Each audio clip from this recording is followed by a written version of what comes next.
I'm hearing rumors. Not everyone considers themselves to be a dreamer? If you've ever imagined life different than it is today, I hate to break it to you, you are a dreamer. Welcome to the Divergent Dreamer podcast. This is for the creatives, non-linear thinkers, and the ones who fill the world with color. You listening right now is a dream come true. And if you want to build, create, and thrive on your own terms, stay tapped in, take a breath, get comfortable, and let's explore what it means to dream divergently. Let's talk about what it means to be a divergent dreamer, y'all. Because for the most part, it's not really a way we use to describe ourselves off the cuff. It's not as common as creative or introverted versus extroverted, etc. A dreamer is someone who imagines the world different than what it is today. Someone who carries vision inside of them, often before the world is even ready for it.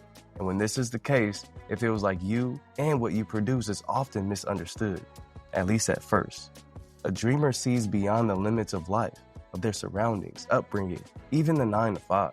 There's always this pull to something greater. And that's why, at times, wearing this badge of honor can feel so weighty. There's nothing more frustrating than having to live in a world that doesn't quite equate to the one we've already emotionally lived in our minds. I call it grieving the gap. Check this out. Dreamers often experience what's called episodic future thinking, and we do so more vividly than anyone else. This is basically the brain's ability to mentally time travel. Yeah, time travel. Studies have shown that people who identify as highly imaginative or creative often have a more active default mode network, the region of the brain linked to daydreaming, memory, and envisioning the future. Because of this, vivid dreaming can mimic real memory in the brain, meaning dreamers can feel their visions as if they've already happened. Yo, this just makes so much sense. That's why we get so discouraged when something doesn't pan out, because we've already emotionally lived it in our minds. Let me run that back. Stated another way, what we imagine about the future activates the same brain areas as real memories. That makes our visions feel emotionally real, which explains why we can feel grief, impatient, or hope for events that haven't even happened yet. If you've experienced this and haven't had words for it, there you go. Real quick, I just want to say thank you for listening, for pulling up and showing up. And if you've been nodding your head, feeling seen, or thinking, yo, more people need to hear this, support the podcast by sharing it. And if you're interested in sponsoring an episode or partnering with us to keep this vision going strong, head to the show notes to connect. All right, back to the conversation. Emotional attachment to the future is real. So yeah, when you're fed up, you're fed up. Our brain takes whole trips to the future and has to come back. Let's pause to take a breath.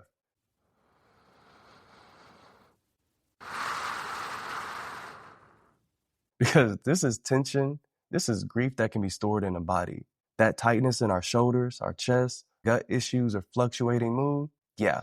So when you're tired, fatigued, burnt out, or even being a cynic, give yourself grace. Understand your nervous system, experience your dreams as real. It's called emotional residue, the cost of dreaming vividly in a world that doesn't always support our process. But here's the beauty. You know me, I always have to turn it around. If our body can hold the grief of what didn't happen, it can also hold the hope of what still can. But our minds have to be expansive, our hearts have to be big, and our community has to be strong. That's why we created this space, because we are stronger together. We are stronger when we hold each other up.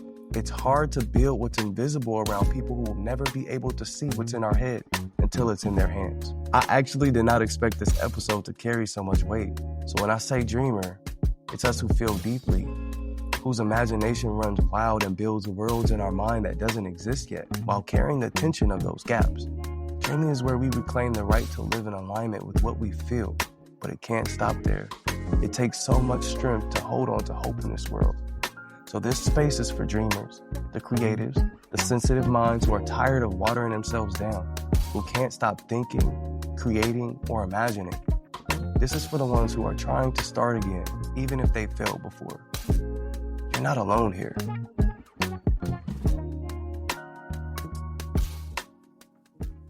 Thank you so much for tapping into the Divergent Dreamer.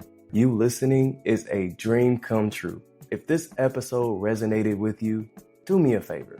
Let this message reach someone else. Subscribe, share it, and hey, if you're feeling generous, don't hesitate to buy me a coffee. The link's in the show notes. Thank you again for being a part of this journey. Until next time, keep dreaming, keep creating, and keep thriving.